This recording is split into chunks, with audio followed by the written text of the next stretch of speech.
Welcome back to another episode of Suckcessfull, the podcast. I'm one of your hosts, Blake, and joining me, I'm one of your other hosts, Justin. And this is the podcast all about the not so subtle truth about success and the art of sucking less in pursuit of it. Let's not waste any more time and get right to the show. We are back, despite there being a hurricane yesterday. Well, hang on. I think it's only fair that we tell our audience what you told me about the hurricane, because this is one of my favorite things that news does. It sensationalizes. It goes to like those little tiny places where it wiped everything out. But, 99% of people were like, it's just a storm. Well, this is the second time in a row now that this has happened, where we're getting told that we are getting hit really hard. The hurricane's coming directly at us. Run for your lives, type of thing. And then it's like any other day in Florida. It rained a bit and that was about it. Not even tropical storm, like not even a storm, not even like, oh, there's some cool wind in the trees, just some rain. And literally the day the hurricane was supposed to hit, I was laughing my ass off because our apartment complex had the lawn people there and they were just like doing their job like it was any other day. It was sunny and hot outside. My air conditioning broke, so that was fun. Yeah, my air conditioner broke for a day and a half and they were like, oh, the hurricane's coming. We can't fix it. I was like, oh, crap. Then yesterday, it rains a bit. That was about it. And I get a knock on the door. Maintenance guy shows up and he's like, we're here to fix your AC. I'm like, oh, thank God. Meanwhile, you're like, shh. Yes. And the worst part about living in the Southeast, when your AC goes out, because unlike the West, there's not a lot of humidity out there. It's a different kind. So you can go inside and you don't feel like sticky. When you are, let's say you're even naked in your apartment and you're trying to cool off, it doesn't do you any good in the Southeast. Like you just like, you could be wearing a parka or you could be butt naked and you'd still be like, holy crap, it's hot as balls. So yes. It's as if you just stepped out of the shower. Yes. That wet feeling, hot. Yeah, it's that. Muggy. Mm-hmm. One of my favorite stories, just briefly before we get started, one of Kelly's relatives lived in Atlanta for a while. They lived in a house that was sold. They had a swamp cooler. And I don't know if you know what that is, but basically it uses like cold water. It's condensed water to like cool it off. So basically it's picture a fan with water in front of it, uses that to cool things off. And so they could never figure out why their house was always hot. And I'm like, well, because you live in a place that's already super humid. You're adding more humidity to it with just a little bit of cold air. That doesn't work. Whose idea was that? And so they finally put an AC like 3 or 4 years later because they didn't believe it. They finally put it in. They were like, oh my God, this is so amazing. I've never heard of that. It's old school. Please, some of our listeners write in and say if you've ever had a swamp cooler or know what a swamp cooler is. I don't think they even make them anymore. Is that its actual name or are you just making fun of it? No, that's the only thing I know it's called. Maybe it's like a condensed cooler. I don't know. The way I grew up, I knew it was called a swamp cooler. That is not just funny. Like my name. That is like, that's legit. I'm trying to use like a real term that people know what it is. Fair enough. A swamp cooler. It's weird, right? I bet we have some Louisiana people who would know what a swamp cooler is. I think in Louisiana, all they do is they say when we open our front door, right? Yes. Oh gosh, it's so hot there. Yes. And the air doesn't move ever. Like that's the weird part. Cause at least like in Florida here, we get like a breeze occasionally. I've been in that part of the world a million times and it just feels stale. There's never wind. There's nothing. It's just like that part of the country where like, it's just humid and nothing else happens. Mm-hmm. Doesn't move at all. Georgia in August is like that. It's never a good sign when you walk outside and you're already dripping. That is a gross feeling. Actually, yesterday I was taking my kids to school and I walked outside and I was wearing sunglasses. And, you go from cold air to hot air or like, moist air or whatever. And it fogged immediately. Yeah. I was like, okay, this is going to be a day. Are you ready to talk today? Now that am. we've warmed up a bit, told the world about the humidity and how swamp coolers work. Oh, you've already gained insight into the world. I'm going to be laughing about that all day. Swamp coolers. It's a million directions you can take that. It just doesn't sound right, but that is the actual. Please, if I'm wrong, someone please write in and let us know because I've only known them as swamp coolers. I could be completely wrong, but that is the term that I've grown up with. I'm very curious too. All right. So today's topic, we're going to talk about money and wealth and kind of not only the difference between the two, but how to approach each one in a unique way. Last week, we had a really fun conversation about gratitude. Blake really brought up a cool point that money is like a universal currency of energy, right? It's just another extension of energy out there. And so one of the stories I like to start with today is years and years ago, I was in this weird predicament where I was wanting to change jobs. This is, I don't know, 2015, 2016, something like that. Anyways, I was in this weird place. I didn't want to travel as much, but I want to kind of put myself out there and see what's out there. It was one of those times when I got a ton of bites right away. Crazy, like your ego inflates. It's like, holy crap, everybody wants me. I'm awesome. And I started getting in my head about, is it about the money or is it about the experience? And at the end of the day, it was very weird for me because I ended up taking a job where I took, I don't know, probably a 20K pay hit, maybe 30. I can't remember at the time, which is not an insignificant number. It was a big number, but I did it because there was going to be more upside, more growth, and there was an opportunity to not travel as much, which I really wanted to be closer to my family. It was a very weird circumstance for me because I made a choice that I would not have normally made probably 5 years ago, maybe even a year ago prior to that, because I actually thought down and looked at it from the standpoint that if I had chased the money, I would have made a very different decision. And what I decided to do was take a very different path and focus on what I really wanted to do as opposed to chasing the money. And that for me, really, ever since then, I've really changed my focus a lot. And sometimes it's hard. Sometimes I'm like, well, the money, whatever. But I found out that making better choices comes with better results. Treating money less as like it's a finite resource, but more as like, look, you've done this in the past, you can do it again. And looking out for your best interests has paid off much more than me ever following just a number. And I think that that's a really important lesson for a lot of people to think about, that when we think about money just out there, it is an energy. It is an exchange of goods and services, yes, but it's also a form of energy. You're getting something in return, which is energetic, right? So I think that the more we focus on the end result and less about the money, you're able to make better decisions. You're able to be more clear-headed, and you're also able to, at the end of the day, most likely make more money because you're in a better headspace and not less, you're less frustrated, less worried, and you're able to be much more coherent and cohesive in your thought process. What are your thoughts? I agree with that. You said something interesting because you said chase. I didn't want to chase after the money, or I didn't want to chase after the number. And what's interesting is when you are in a chasing state of energy, you are in a desperate, lacking energy, which is not going to work well for you with the law of attraction, which states that like attracts like. Whatever you put out into the universe is what you get back. When you're talking about wealth and you're talking about money, I like to describe it as an energetic transaction. And that energetic transaction is contingent on how it makes you feel and what you value. Since wealth and money is relative to everybody, some people consider a Ferrari to be very expensive. Other people, that's just their everyday life. They go drop cash, buy a Ferrari, and it's no big deal. You have to kind of have that mindset when it comes to pricing and when it comes to how you want to spend money, and pay more attention to the energetic transaction of the value that you're receiving for it. Because there's going to be times when you're going to receive something, or you're going to give something, or you're going to buy something that would be expensive to certain people, but it may not be expensive to you, or vice versa. But what matters is the value you receive from it in the energetic transaction. And I think that's the focal point that people miss. And when you talk about chasing after the money and chasing after wealth, oftentimes when you're doing those things, it's because you're in some sort of lacking state where you're looking for some sort of outside validation. And if you're looking for outside validation, it doesn't matter how much money you have, you will continue to be in a lacking state. And that's why I like to talk about with energetic transactions, there's things that I call energy blocks. And when you have energy blocks to something, it often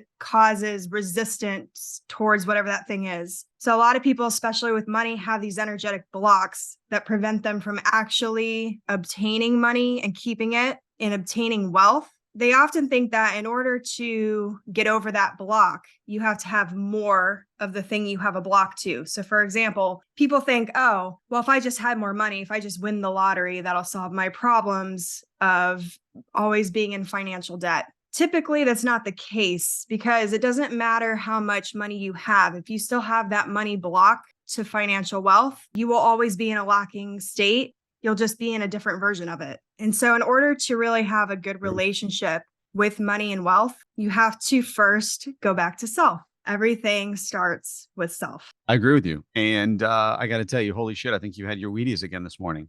Because for those that don't know, we record fairly early. I mean, mid-morning, a little earlier if you're on the West Coast. Blake, you're dropping these knowledge bombs like left and right this morning. So I like where you're going with this. But let's get into this. The energy transaction, I think, is really an intelligent way of looking at this. And when we talk about blocks, right, like the term that you're using there in terms of the monetary block, I want to expand upon that. Let's discuss that because I think it's an interesting one, because I think I have a different definition than you, and I look forward to hearing yours. And this is where my head goes when you say that. It's basically the idea of limitations. It's not only just a limiting belief, but you are limiting yourself in terms of not only your worth, but your abilities and your foresight. And I've come across people in my life that have been able to go out and buy Ferraris or whatever and not even worry about it. Say, okay, yeah, sure, that's great. And I've been around people that aspire to have Ferraris. And the difference that I found is that it's not only the currency version of this, but it's the value that they place on money, like you said before, in terms of to someone that is truly, in my mind, wealthy. And I would consider that probably like $100 million and above. I consider that truly wealthy, because at that point you can buy a plane. You can do like that. To me is like what I call go fuck you money. Like that, I can go do whatever the hell I want, get out of my way kind of money. Their appreciation of money is very different. They don't treat it as something that's always fleeting. They treat it as something to go get and to mine and procure and find a new way to get it. And they're not scared of losing it. I've never met anyone at that level that's like made 100 million and go, I'm afraid of losing this. What they're trying to do is, how do I get even more now? And what do I do with it? And their mindset usually switches in terms of, what can I give back to this? And they also appreciate it from the standpoint, like when you go buy a Ferrari and they say, sure, it costs $450,000 or maybe $1 million, depending on the version that you get, the model. The idea changes in their mind. It's not just a transaction of buying something. It's that you are buying a work of art. You're buying something that took a lot of people to create, a lot of engineering, and that you're putting it back into the system, value into something that they consider to be more art oriented. So their focus is less on spending on food. They don't need to worry about that. It's now trying to procure things that add value to their lives that they appreciate as well. Part of that process, though, is understanding that when you're doing that, you're also supporting what you're doing. So the people that go into making the Ferrari, the designers, the architects, the engineers, all of that, the salespeople, all of that are part of that journey. And so they also appreciate the fact that when they make these decisions, it's not about the car. It's also about they're supporting something that they love. And that aspect of supporting and giving back, which whether it's truly conscious or not, is interesting because the way they talk about it usually is very profound in terms of, I'm going to go buy this today. And yes, there are some people, I mean, I just want to get this out of the way too. Money doesn't make you a good or bad person. That has nothing to do with it. And people will be, well, that guy's an asshole because he has money. That is the dumbest thing I've ever heard. If you're a great person with money, you're going to do great things with money. If you're an asshole before you get money, you're going to be an asshole when you have money. You know, there's not someone that wakes up and has this kind of Scrooge epiphany and goes, man, I can't believe I did this my whole life. It's going to magnify those things. It's not going to highlight your deficiencies. When you go through this here and you appreciate money, all right, Knowledge I'll bomb. take that. When you have good in your heart and you're doing these things out of desire to have an impact on the world in a positive way, your stance on money changes. And also, a lot of the time, they love sharing that information with people. It's not like they like to hold on to it. And that's why they write books. That's why they do other things. And some people will say, well, they may have a big ego. Sure. Why not? Because I think we also get the confused notion of when you're confident, people sometimes view that as arrogance, and that they are very different things. People that are confident for a multitude of reasons, but it's very different than arrogance.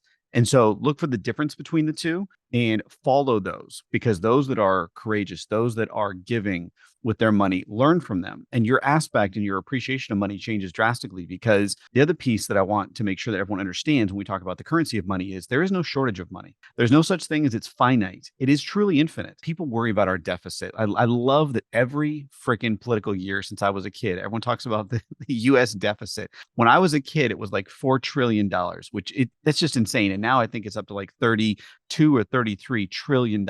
Here's a fun fact. Can the US ever pay that back? No.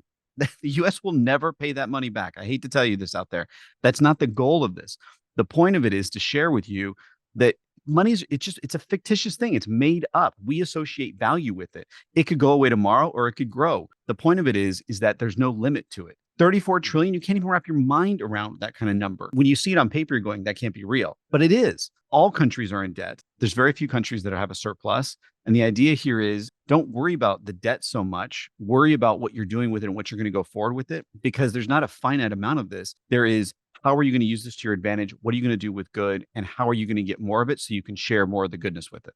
You bring up so many good points. So I'm going to do my best here to kind of like go through the additional points I was going to add on to what you have to say. Sure. So the first thing is you talked about essentially being intentional with the choices you make surrounding money and wealth. And the more intentional that you are in life in general, the more that you are able to make decisions in a way where you are doing it with purpose. When you're doing things with purpose and intention, there's no more of this throwing spaghetti at the wall and hoping something sticks. Things start narrowing down to where you start getting precisely what it is that you want. And I think the difference between people who are very wealthy and people who are poor is often the intention with the way that they make their energetic transactions. Being poor and being broke are two different things to me. Being poor is a mindset. Oh, I'm poor. I can't afford this. I can't afford that. I can't do this. I can't do that. Being broke has this connotation to it that it's a temporary state. Your mindset regarding money and your mindset regarding wealth and the transactions that you make and how intentional or unintentional you are with it is what's going to make all the difference in the way that you perceive money, the way that you perceive your own wealth, the way that you go about making your decisions. When we have this sort of mentality of being poor, it creates this mindset that we are stuck. It creates this lacking mindset around our self-worth, around our capabilities, around what we think we can and can't achieve. We start having all these limiting beliefs, and then we start making decisions based off of those limited beliefs. And we start thinking that some of these things are out of our control. So then we stop trying to be so intentional with what it is that we're doing. And that's the problem. When you're not intentional, the universe is like, well, I don't know what you want. You have to think about when you go into a restaurant. I always make this analogy to my other subscribers and they laugh at me all the time. They love this analogy. So I'm going to share it here because it's the first time I've ever said it here. Woo. When you go to a restaurant, you don't sit down and say, well, I just want to eat dinner, because the server is going to bring you anything and everything between the cow tongue to the juicy steak.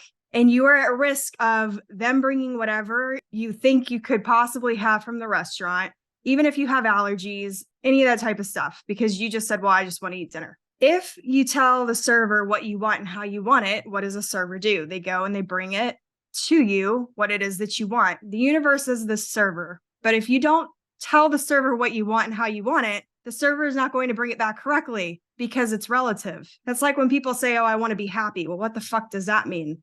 That's a great goal. But like, what the fuck does that mean? Is your happiness sitting on a beach and that's it for the rest of your life? Or is happiness to you spending time with your family and having a career? You have to be more specific without getting so specific that you cut yourself off to the different opportunities or the ways that things could present themselves differently that could be better than you originally could imagine it. But there's that fine balance, but it starts with intention. And then I think the other thing that kind of gets into that is you talked about confidence versus arrogance. The problem is that most people don't understand what confidence actually is. And we throw that term around all the time, willy-nilly, and have this sort of generalized understanding that, oh, it's somebody who's confident, who, confidence means you're like confident, right?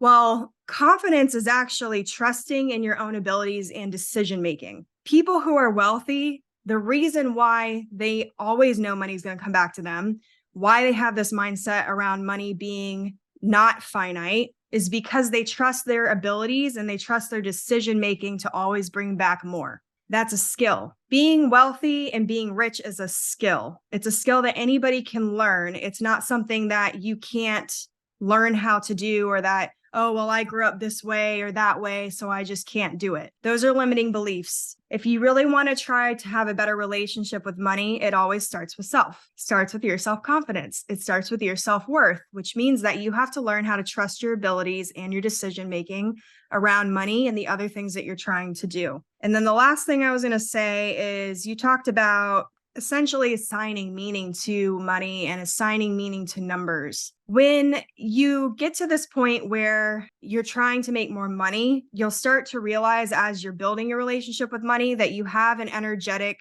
maximum, which is the most amount of money you think you can make at the time. And you have an energetic minimum, which is the least amount you're willing to put up with. You can be in between those, or you can even be at the very height of it or the very bottom of it. But regardless, you are creating essentially the parameters energetically of what you do and don't accept in your life. And you do that through the decisions that you make. But oftentimes what happens is we think that money, and a lot of money, has a certain meaning to it. When you think about $1 million, a lot of people go, oh my God, that's so much money. I don't even know what to do with it. But to somebody who has $1 million or has several $1,000,000, that's really not that much money to them. It's relative. But when you assign the meaning to $1 million, saying, oh, well, that's so much money, I could never have $1 million, you then set your energetic maximum and minimum. You then tell the universe, oh, I could never have $1 million because you've decided you can never have $1 million. You have to be careful of the meaning you assign to things. Money is not, it's a tool. It's not, trying to figure out how to word this, like pricing and money and the value associated with it is societal. When you figure out the energetic transaction to it, that's where you actually figure out how to attract or reject money. It's the energy. It's not the price. I think you're 100% right. And I love all the points you hit on there. I thought they were really good. So high five to you. I feel like today's a masterclass. Like that's too. That's what's happening here today. This is our masterclass episode. So audience, you're welcome. I'll give you two kind of interesting stories along this line. So when I was in college, we actually talked about this yesterday. Kelly and I were joking because she was dealing with some college kids the other day, and we were talking about back in the day, we thought we were wealthy in the fraternity house if we got Rolling Rock beer, because it came in a glass bottle. I remember it was green and the writing was white. I don't even know if they still make Rolling Rock. But if we got Rolling Rock, it was like we were wealthy that weekend. You know, it was probably like $7 for a 6-pack, nothing. But back in the day, that was a lot. And we were like, we got Rolling Rock. Like, this is badass. Right. And today I'm like, first of all, I don't drink hardly at all. I'm like, I wouldn't even touch Rolling Rock, you know, but it's about perspective is what I'm trying to tell you, is that at the time, like exactly what you talked about, your thresholds, there's going to be a threshold of what you accept and what you don't. And you should always be aspiring, if you want growth, to the next level, and then set your minimum where you're at and keep building upon that. Okay. That's what I always view money as. And then I've got two people in my life right now that recently have said just what I consider to be somewhat foolhardy errand kind of questions and statements. So the first was, I got a buddy of mine that was arguing with me. We worked together at the same time. And if you're listening to this, you know exactly who you are. And he was saying, he asked me how much I made when I was there. And I told him, and he's like, that's impossible. And I'm like, well, then why'd you ask the question? I'm not I have nothing to gain by lying to you. I'm sure somewhere online you can look it up and see if that is how much I made. He goes, that's impossible. And I'm like, okay, like, why are you arguing? Because in his mind, he had this threshold of, well, it says this online. This is as much as you can make it.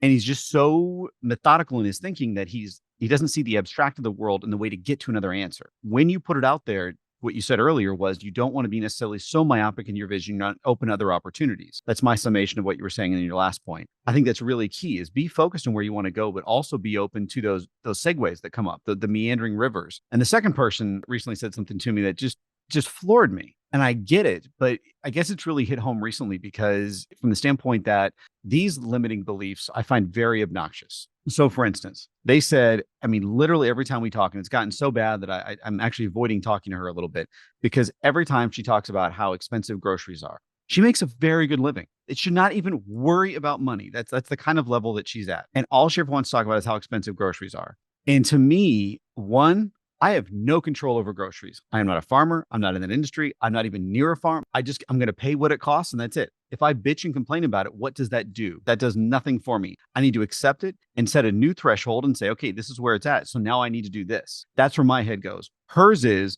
why does it cost so much? I should not be having to pay this much, and is fighting the reality of the situation. And what I find is that it creates so much stress and friction and animosity in her life. And I'm just like, look, it is what it is. And it's so funny to me that is a frustration for her. It doesn't compute to me at all. Yes. Do I want to pay $4 for a pound of strawberries? No. But do I know what the right price is? No. Like I don't know. Like, I'm not looking at the mercantile exchanges every day and saying, a ton of, strawberries is this, so I should be paying this. No.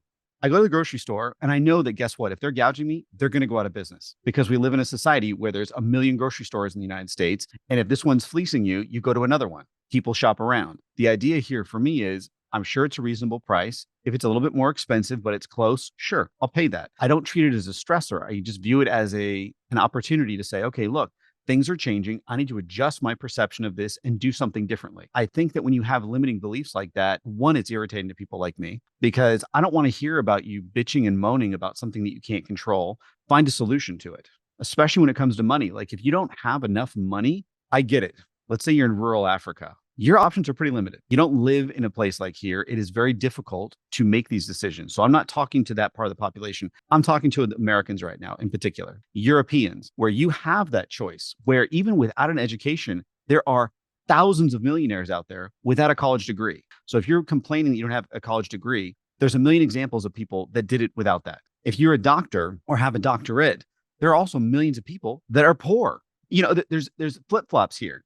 So I want you to think about, it's not about all those things that you think it's about. It's about your abilities, your focus, your drive, your determination, and what you really want. To Blake's point, her first point is if you're specific or not. That is the key. Being specific, having a clear target, and understanding where you want to go and appreciating the journey will pay dividends. It always has in my life. Are there frustrating days? Of course. I've had 2 this week, just this week. I've been like, what the heck is going on? But I also know in my experience, it's not going to last. It will change and something else, it's going to happen. But if I'm stuck in that mindset of this is, here it goes again, then guess what? That does nothing for me. And I find that I have to stop that behavior right away, change my focus and go back to what I needed to do and get me back on track. And immediately I feel better. Even if it doesn't produce results instantaneously, I feel that I'm being productive and I feel that I'm moving in the right direction. If you're in those places, if you're feeling stuck, if you are in this place where you are overwhelmed, the first thing to do is make a goal. Where do you want to be? If you're frustrated with money, set a goal of, to Blake's point, what is your minimum and what is your maximum right now where you want to go? And again, these are not finite points. These aren't points that, 30 years from now, you're like, whew, I thought $30,000 was a lot. Now I'm only making 40, okay, raise the bar every time once you've achieved it. That's the whole idea is once you've achieved that, then raise the bar. Don't accept where you're at, make it better. And that's the real difference between the millionaires, the billionaires, the 10 billionaires out there. It's that they don't accept what limitations are. They look for solutions and ways around them, where most people see them as hindrances and get frustrated. They view them as, okay, how can I make this work for me? And that is a very healthy and I think a really critical, beneficial mindset here that the more you adopt, the more it becomes contagious. And there's a great book out there. I can't remember the name of it off the top of my head, but one of the quotes in there is the roadblock is the way. And the idea is, okay, there's a boulder in your path. Yeah, there's a boulder in your path. Are you going to stop and turn around? Are you going to go around? Are you going to scale it over? Like there's a million ways to look at the boulder. Go towards it and find your way through it, around it, or whatever. And find the next one and the next one and the next one. And your confidence will build, not your arrogance, your confidence, because part of success in life is you have to have failures because getting over your failures gives you that new starting point. And think about it. All the times that you failed in your life, what did you learn? And do you keep making that mistake again? Yes. Okay. Well, you haven't learned your lesson. So learn your lesson. Like learn it, don't do it, don't repeat. Wash, rinse, repeat. That's kind of what I always joke about. And I love your analogy of the menu. Ordering is a great example. I get so annoyed going to a restaurant and they look at it and they go, well, I don't know what I want. Okay, if it's a Mexican restaurant, they have Mexican food. Unless you've never been to a Mexican restaurant in your life, you got to have some idea of what you want. Every restaurant has a theme in the US, okay? Most restaurants throughout the world have a theme. If you're going for Cuban, if you're going for Haitian, if you're going for Indian, if you're going for straight up American, whatever it is, Italian, have an idea. Don't be that person. If you're that person that never knows, set a new goal for yourself to find out before you go in there what you're looking for. If they don't have it, have a backup. That's the kind of person you want to be, not the person that's apathetic and is like, I don't know. Off to you, Blake. Gosh, you made so many great points. I guess the first thing I'm going to start with is something that's controversial that are going to make people probably comment down below and argue their points here. And I'm going to say this slowly and I'm going to let it sink in. There is no difference between something that costs 25 cents and something that costs $1 million. And everyone's probably going, what the fuck is she talking about? Ultimately, when you make the energetic transaction, you either feel good or you don't. It's that simple. It has nothing to do with the pricing. It has to do with how you feel about the transaction. So your friend that's going on and on about groceries being too expensive is because she hasn't figured out where in that transaction she feels good about the value. You have to recognize the value first. Beautiful. And that's part of the problem. And that's why, like, for example, and for those of you on the East Coast, you're going to argue with me. Please do. I have so much stuff to say to you. When you eat organic food and you spend more money on organic food, you spend less money in the long run because you get more nutrients and you're eating healthier. So that value is going to be higher energetically. So when you are spending your money intentionally on things that make you feel good, that give you that value, and you recognize that value, which gets into the gratitude part that we talked about last week, that is where you will find the perfect balance in the energetic transaction, where the value and the feeling with the value are in alignment.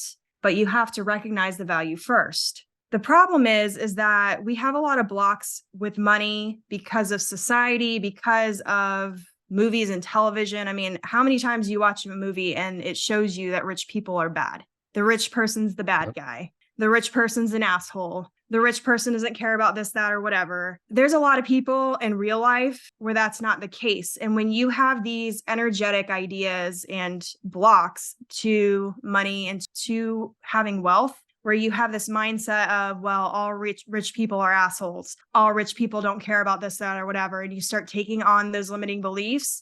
You are then telling the energy of money, I don't want you. And you are rejecting it energetically because you start making decisions based off of those limiting beliefs. And you start, say you meet somebody who is wealthy, you have these automatic assumptions about them, whether they're true or not. If it were true that all rich people were assholes, then why are there poor people who are assholes? Money is not the deciding factor. Money is the thing that amplifies the person and who they already are. Once you get to that, you can start figuring out where these other problems are in your energetic blocks. The other thing I was going to say is that money is meant to be enjoyed and it's meant to be spent. When you are spending money and you are putting out that transaction with intention and purpose, and you feel good about that, you are then putting that energy out into the world. I mean, you have to think about all of the entrepreneurs who have 10 other employees. Even if they're employees that certain people view as, oh, well, I would never spend money on a chef, or I would never spend money on a maid, or, whatever. Those people are then getting jobs based off of the fact that that person is able to put that energetic transaction out into the world. You have to understand that when you are just holding on to your money, there's no flow of energy because that energy is stagnant. It's meant to be spent, which is why the idea of if you want to save more money, that means you spend less is bullshit. That's not how that works. Now, obviously, if you need to be intentional with your money, there's a difference. Yes.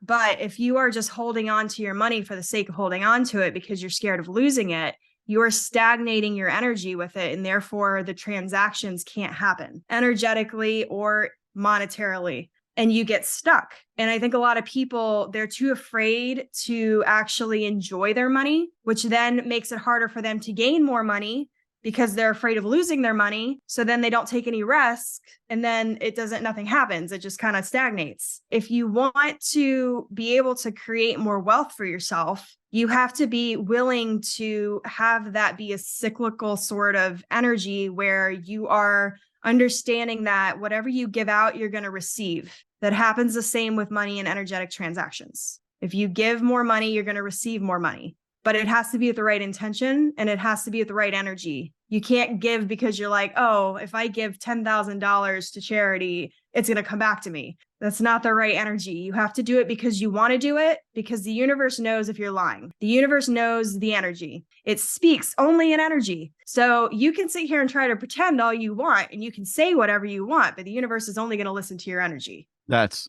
beautiful.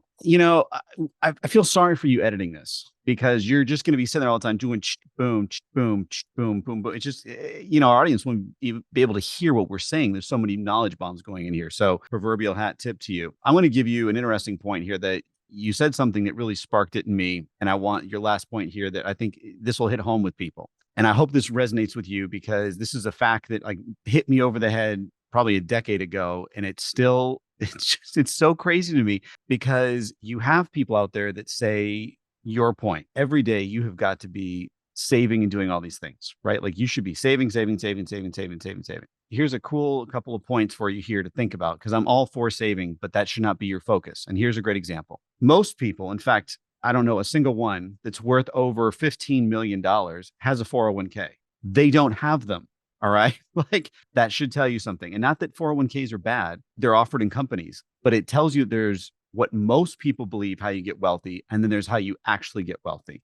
And so it's so funny to me because people will talk about the retirement age of 65. They'll talk about, I can finally get my tax break, Medicare at 65 or whatever. There's some sort of date that they have in their mind where then their money can be theirs again. And what you need to realize is that if your money, and again, you're investing in it in 401k, which is a great thing to do. I'm hugely in favor of that. But that's a long-term mindset with very little short-term gain. What you want to do is have a short-term gain and a long-term gain at once. You need to have a pile of money that you're willing to be risky with and take more bets on yourself. And then you need to have more conservative bets. You need to balance those things out. That's how you get true wealth in the world. If you're constantly just spending, well, that doesn't do you a lot of good either. There's a balance here to this whole thing. It's like, one of my favorite things, the force. There's a balance in the force out there. And the same thing with money. Money is a universal currency in everything. We tie money up to dollar bill or crypto or whatever. It's a transaction. And I think that your analogy of that is so beautiful because it's a perceived value. So when you give something to charity and you don't necessarily get cash back, but you can get a write-off on your taxes for a perceived value. There's a value proposition at play there. And I give that example because one of the things I want you to think about here is that all of these things have a value. And just like we started with today, you got to figure out what is that value to you and do you value it more or less? And will it fulfill you? Sorry, I was just going to say the value, because people don't know how to determine the value. The value is determined by what you prioritize. 100%. Beautiful. High five. And don't ever say sorry. You don't need to me. You bring up so many good points. Just cut in right anytime. The other thing I was going to say is that when you think about money as a whole, and we think about kind of this whole idea of it's just so funny to me because we have all these gurus out there that profess to know a lot about wealth and profess to do all these things. But what they miss is the fact that the truly wealthy have very different principles and mindsets about money. And if you're doing what everyone else is doing, you won't get extremely wealthy. You just won't. You're going to be like everyone else. And if you want to be like everyone else, great. I don't look like anyone else. Like I want to be me. And that's what I've always wanted to be. You need to think about these things differently and prioritize your things differently and look out for what you want to do and how you do it differently. And then mirror and follow those people that have done it the way you want to do it, right? If there's someone out there that you view, a great example, if anyone is looking for something that needs a data point, right? That's saying, look, I'm sure, Justin, whatever. I hear a million people espouse this stuff. What can I do? Regardless of your politics, regardless of you think he's a good actor or not, regardless of whatever. There's a great documentary on Netflix right now called Arnold. And it's a 3-part series. And it's basically Arnold the American, Arnold the movie star, and Arnold the politician. And it's they're each like an hour-ish. And it is a fascinating portrayal of a guy that comes from this little tiny, I think it's Thal, Thal, town in Austria, to become Mr. Universe, to become one of the wealthiest actors of all time, to become, a huge philanthropist, to become a politician. It's a really neat story and a really cool example of how to look at it differently. And he espouses this to a level that I respect so much more about him. Does he have faults? He's a human. Every human being has faults. If you watch this and go, well, he didn't stay married to Maria Shriver or whatever, you're missing the point. You're missing the point of what it is. Listen to his journey. Listen to what he did. And he's not the only one that's done this. There's been tons of people that have done this. Millions of people have done these things in the past. Learn from them. Follow their example. Don't follow the pundits because they're pundits for a reason. If they were truly wealthy, it wouldn't need to be pundits, right? Like there's another thing there is like we take advice from false idols a lot of the time. Follow who you really believe in and want to understand and learn from. That's the best advice I can give. If you want to be a world best-selling author, don't follow the guy that sold 100 books online. Follow the James Pattersons of the world. Follow them. What did they do? How did they do it? And then someone's going to, I'm sure, write below, well, times are different. Absolutely. But if you look, he still has 3 books out a year. What is he doing to do that? Learn from those people and then follow them. Success leaves clues. Tony Robbins says that. And I just think it's the best thing. I love that quote so much. Success leaves clues. Find the people that you want to emulate and go out and do it. That's the trick here. It's when you get stuck in this mindset and surround yourself with people that are like you, that have all these limiting beliefs, that you end up falling into these same cycles, that you get into that way of, tomorrow. Well, guess what? Tomorrow may never come. You don't know. The things that I've been reading a lot about this year, one of my big things is learning about health at a higher level. And I've been reading all about centenarians, people that live to these blue regions of the world that live longer. And there's a couple characteristics that they all have if you don't know anything about this. And just here's a very high level. One is they have a social safety net for each other. So they do something to look out for each other. In Japan or in Okinawa, it's called the moai. And basically what they do is they all chip in X amount of dollars. And for instance, if someone goes to the hospital, then they take money from that pile and they pay for it. And there's a group of friends that do this for each other, and they're called moai. And it's just a really cool concept. So instead of waiting for someone else to do it, they work together and they don't ask, how are you going to spend this? It's if you need it, you take it. The second thing they do is they eat better. But the final thing is they appreciate and are present more, and they stress less. And one of the things that most of them are not extremely wealthy by our standards, right? When we talk about 100 millionaires, billionaires, that kind of thing, most of them are fairly average in terms of income, and they're very happy. They're not stressed. Part of the big thing is stress. So when you think about what you want, part of what you're chasing is what is the level of stress that you're willing to take on? Because as you get more money, it does become more stressful in certain ways because you are constantly on the hunt, right? You're constantly growing, you're doing more. And some people thrive on that. For me, that's my big dopamine hit. That for me is a big hit. Like I need that next kind of rock star moment. My wife, complete opposite, 100% risk averse. She could deposit her money and get 4% a year for the rest of her life. That's all she would do. But she's married to me, and so that doesn't work. but, but the idea is that I think that balancing up there and understanding what you want and going after it and doing it in a concise way, in a way that's methodical, emulating people that have been successful, and understanding your tolerance of stress are all the factors that will help make you even more successful and also appreciate money at a different level. Because, there's a great song from the 90s, more money, more problems, right? I think it's Biggie, I think says that, or, one of those guys. And it's true. It's true. It's not about the money. The money's not the problem solution. It's your perception of it and what you're going to do with it. I agree. And something that I think we haven't touched on yet is because we keep talking about how money is relative, being rich and wealthy is relative. The way that somebody is rich is also relative. If you go and you ask 10 different people what rich looks like, how somebody who's rich and wealthy lives, you're going to get a lot of different answers. Some people are going to consider that, somebody who has 10 cars and 6 houses. Somebody else is going to consider it somebody who owns a, multi-billion-dollar company. It's going to be different to different people, and that's okay. There's different ways to be wealthy and different ways to become rich. It's more about the intention 100%. and how you feel about it. The other thing I was going to say is, in order to step into that energy, though, you have to become the person you want to be now.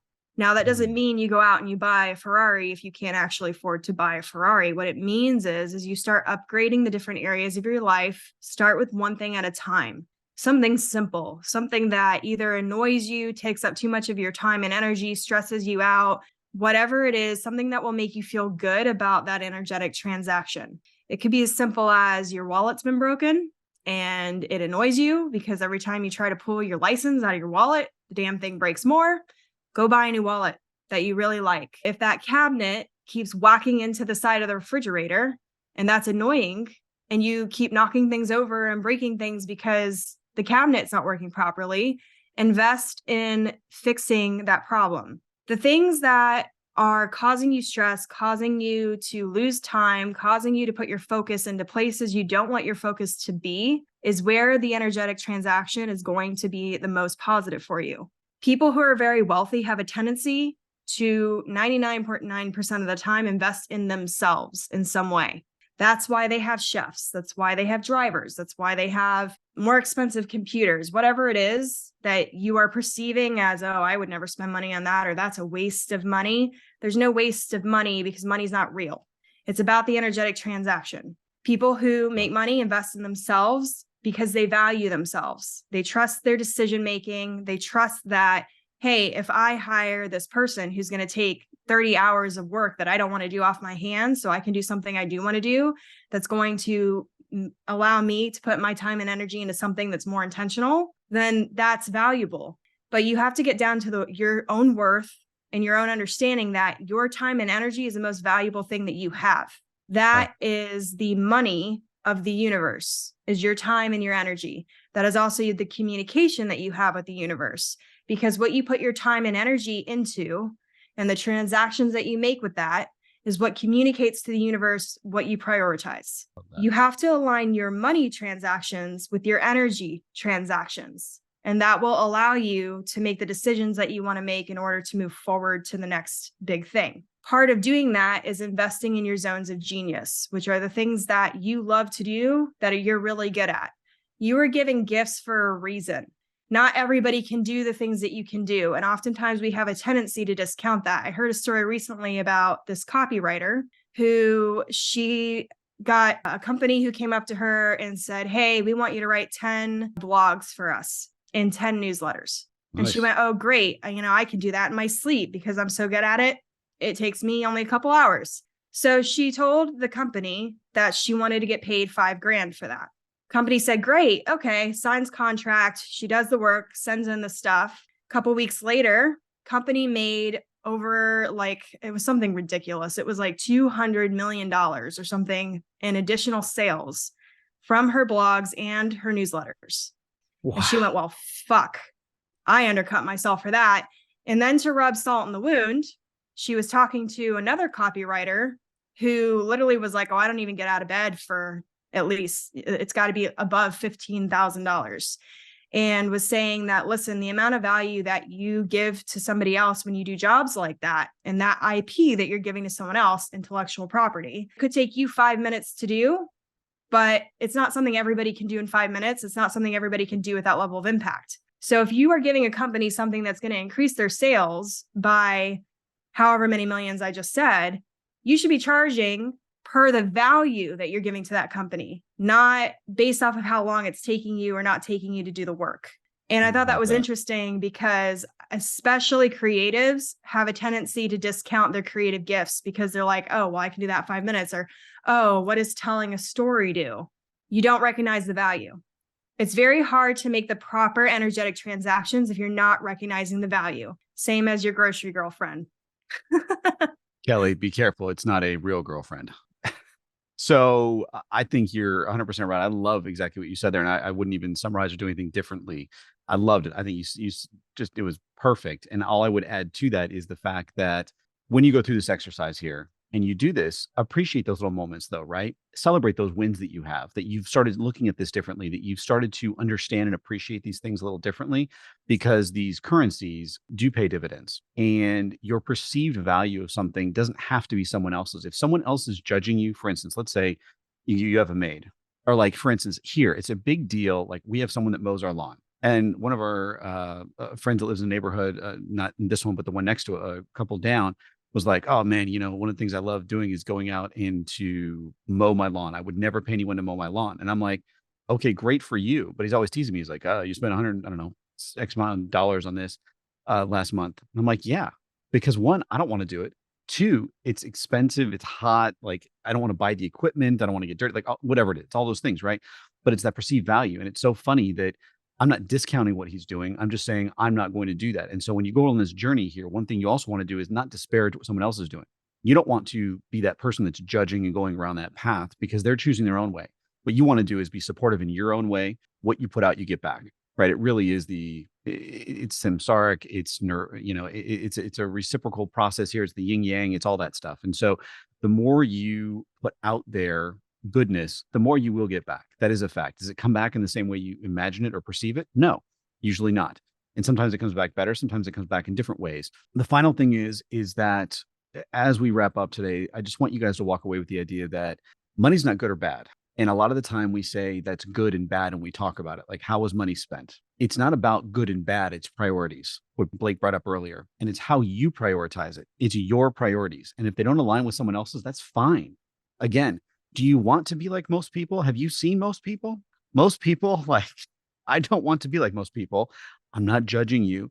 I just don't want to be.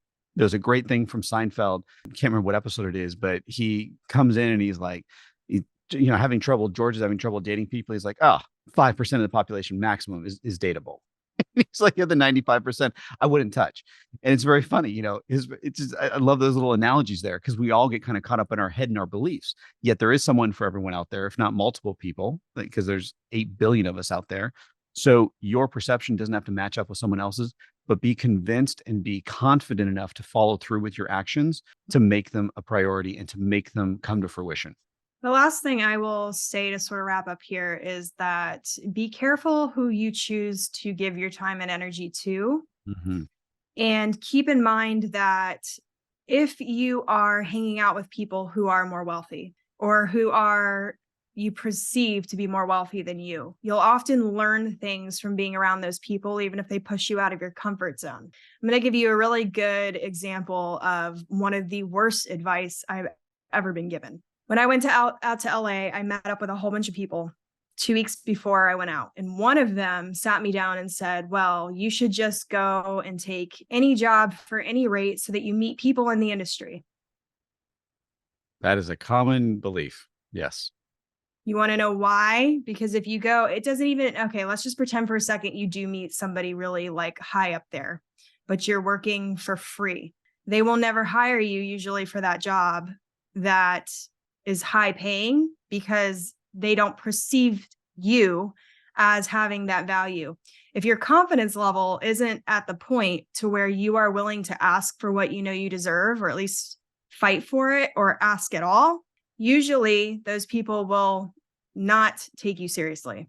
So if you go and you just take any job, especially if you're in the entertainment industry where you're taking $100 gigs, you're going to meet a whole bunch of people who are going to hire you for $100 gigs, whether you have the experience level or not. It's one thing to start from the bottom and work your way up if you need to learn those skills, but always be willing to elevate and always be willing to continue to move up that ladder. If you're doing that just to meet people, though, there's plenty of other ways to meet people where you're going to be more on equal footing. And a great example is I have friends in the industry who aren't in the industry anymore, and I'm going to tell you why. They're the type of person that when they meet a celebrity, they freak out. They want autographs. They can't treat them like a normal person because they think that they're on this pedestal and they're so fantastic. Listen, if you want to be on that level where you're working with celebrities, you have to act like you are part of their circle, which means you're not going to go up and ask for autographs and be like, oh my God, and cry and freak out. You're going to treat them like a person because this would be your everyday life. And that's the difference between people who are on that scale and people who are not. And it's the same on everything else, in my opinion. Like if you're going to move forward and you want to be on a certain level, you have to have the skill and you have to also be on that level. Therefore, treating yourself on that level, treating the people on that level on your level, and going out and meeting those people. And you can do that through networking events. You can do that simply by asking your circle of people to meet more people. I mean, there's so many ways you can build a network. I mean, it's so easy to start a Facebook group and be a monitor of it and say, hey, I'm looking for these types of people to build a community. You invite 5 of your friends, tell those people to invite 5 of their friends who would be great. There you go. You got a network. You don't have to go work for free to meet people. That's a horrible, horrible piece of advice. Don't do it. I love it. And I think we can end on fake it till you make it. I think it's important, seriously, because a lot of the times I get away with murder and a lot of things. And Kelly gets so upset over it. She's like, how did you do that? I'm like, I just did it. Like, I don't like, just believe and make it happen. Like, that's kind of just the idea I've always stuck by is. I think what you just said, you believe and you make it happen. Fake is the wrong word because faking it till you make it. I hate that only because there's certain things you just can't fake. True. It's having the confidence level of it. Even if you feel like you don't have the confidence, believe in yourself and choose to present yourself as confident. That's what I think it should be. Not so much about faking it, because faking it, I think, has the wrong connotation. Blake, as usual, your sage advice resonates. I will believe it until you make it. There we go. Well, Justin, as they say, all good things must come to an end. Alas, they must. However, this isn't the end, because next week, same time, same channel, we drop another episode. So get excited, because we're going to be diving deeper into all the topics of the not so subtle truth about success and the art of sucking less in the pursuit of it. So join the conversation below and don't forget to subscribe.